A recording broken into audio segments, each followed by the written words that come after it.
랜돌프는 다시 샌드로이드에 있는 학교로 돌아갔다.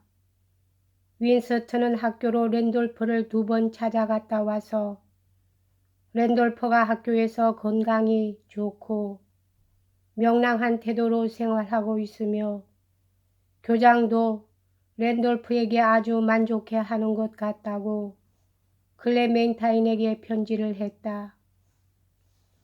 나이가 든 2 여자애들은 겨울 중 거의 대부분을 감기와 기침으로 고생했기 때문에 클레멘타인은 이들을 하녀 애니와 같이 건강회복차 브로드스테어즈로 보냈다.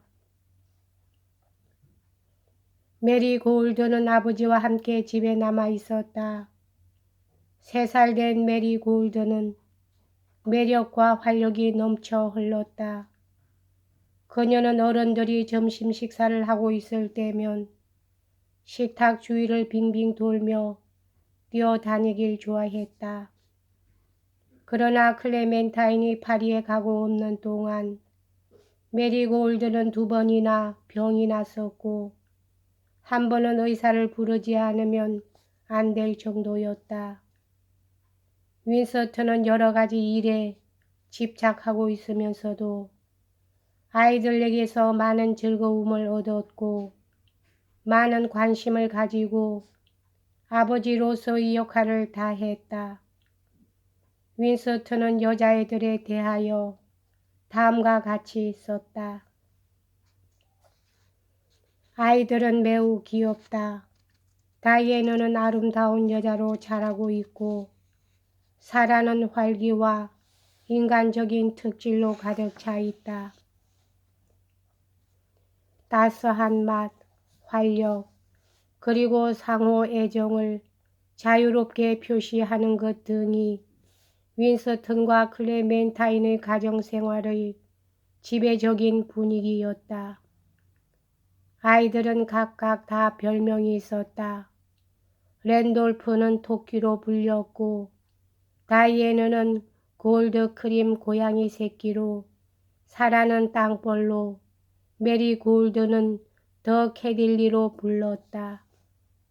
1921년 2월 13일에 윈스턴의 식민지성 장관 임명이 발표되었다. 이것은 처칠의 생애에 있어서는 두드러진 발전이었다. 왜냐하면 이 당시에 식민지성 장관은 특히 중요성을 띠고 있었기 때문이다. 처칠은 2월의 첫 주말을 수상의 시골 별장인 체커스에서 수상과 같이 보냈다. 여기서 윈스턴은 클레멘타인에게 편지를 보냈다. 나는 이곳 체커스에 와 있소. 당신은 이곳이 마음에 들고요. 이곳은 당신의 마음에 들 만한 좋은 점이 많은 곳입니다. 그런데 윈스턴은 친척 중 한 분이 사망함으로써 뜻밖의 횡재를 하게 되었다. 즉 윈스턴은 1년에 4,000파운드의 수입을 보장받게 된 것이다. 따라서 윈스턴은 일생에 처음으로 국회의원이나 장관직에서 나오는 수입과 관계없는 수입을 얻게 된 것이다. 클레멘타인도 이 뜻밖의 수입에 대해 정말로 기뻐했다. 결혼 초기부터 겪어온 재정적 군난은 이것으로서 하룻밤 사이에 해결된 것이다. 2월 8일에 클레멘타인은 윈스턴에게 편지를 보냈다. 돈 문제에 대해서는 더 이상 걱정할 필요가 없게 된 축복의 안도감을 뭐라고 표현해야 할지 모르겠어요. 그것은 마치 크림 목욕탕에 둥둥 떠 있는 것 같아요. 마음이 따스하고 관대한 윈스턴은 거의 재산의 이득은 자기 자신과 클레멘타인에게만 돌리지 않았다. 이 무렵 넬리 로밀리는 재정적으로 매우 어려운 처지에 있었다.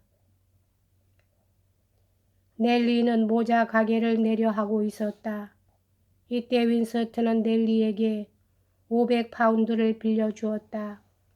그리고 얼마 후에 넬리가 또 돈 걱정을 하게 되자 윈스턴은 도와주겠다고 넬리를 안심시켰다. 2월 말에 즐거운 계획이 생기게 되었다. 윈스턴은 중동회의가 열릴 예정인 카이로에 가지 않으면 안 되었다. 영국 대표는 배편으로 가게 되어 있었다. 윈스턴은 클레멘타인에게 같이 가자고 제의했다. 클레멘타인은 곧 승낙했다.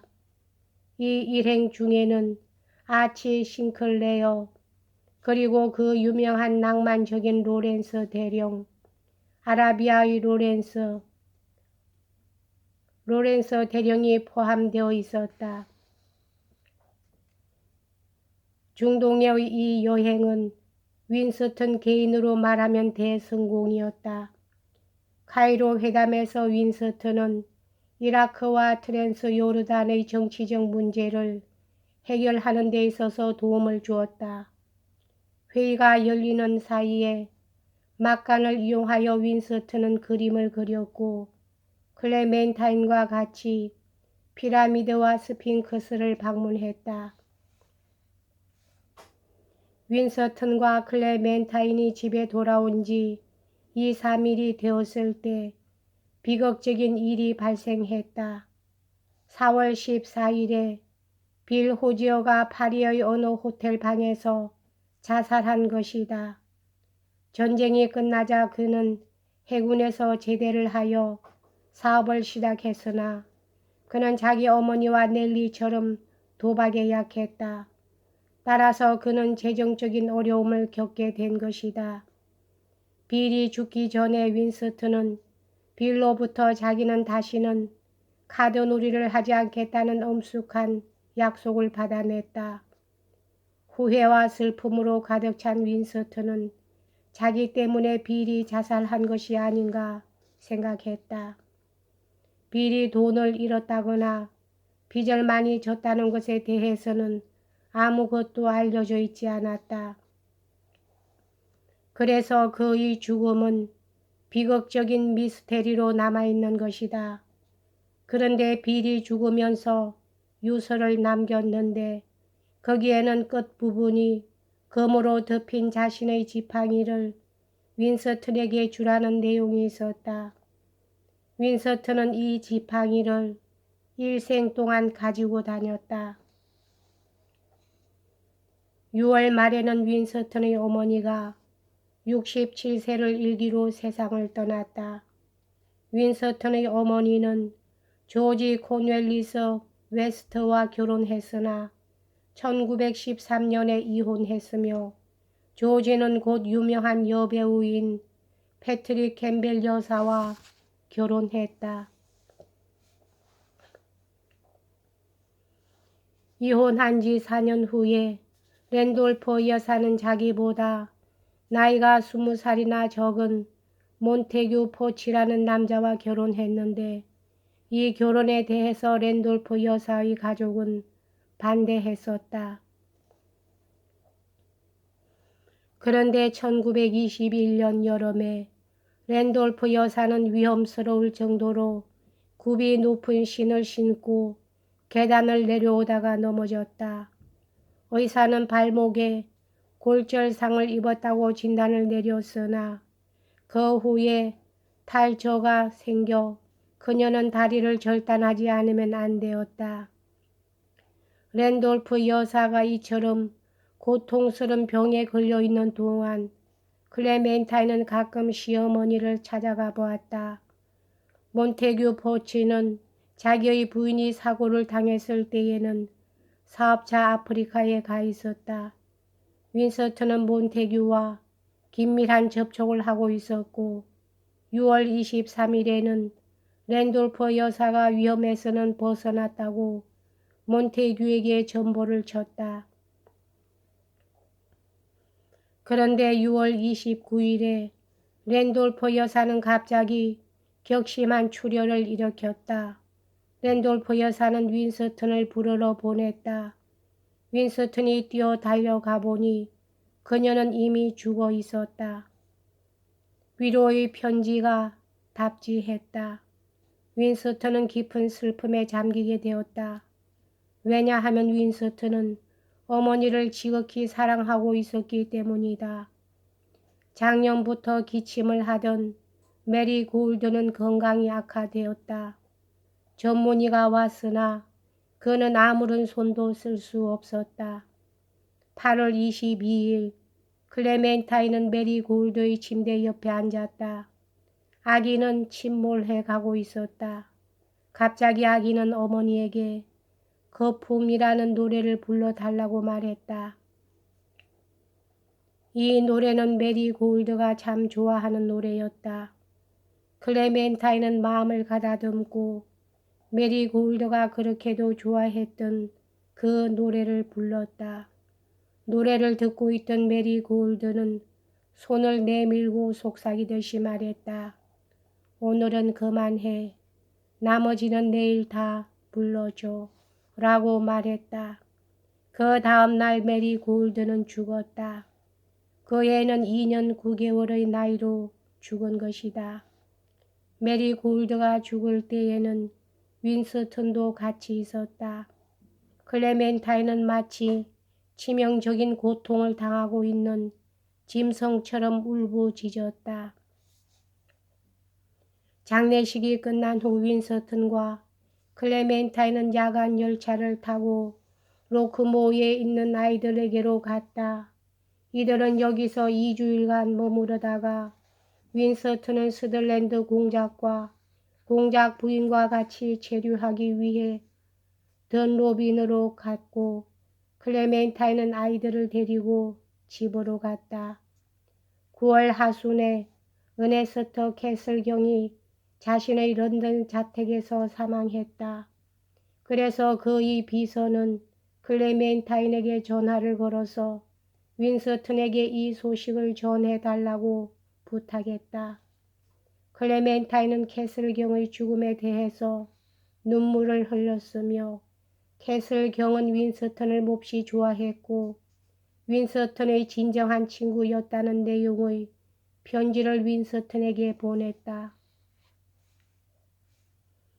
윈스턴이 크리스마스 다음날 집을 떠나자마자 아이들과 하인들이 연달아서 인플루엔자에 걸리기 시작했다. 24시간 내에 열이 펄펄 끓는 네 환자와 폐렴에 걸린 환자 1명이 발생했다. 다이애나와 사라는 대고모가 보호해 주었다. 병자들을 알맞은 장소에 각각 있게 한 다음 클레멘타인은 기절해버렸다. 혈액 검사 결과 저혈압이었다. 그리고 숨이 찼고 신경쇠약 상태에 있었다. 그래서 의사는 클레멘타인에게 일주일간 누워있으라고 했다. 병상에 누워있으면서도 클레멘타인은 환자들에 대한 진전 상황을 윈스턴에게 알려주었다. 윈스턴과 합류하려는 클레멘타인의 계획은 가족들이 다 완쾌될 때까지 연기하지 않으면 안 되었다.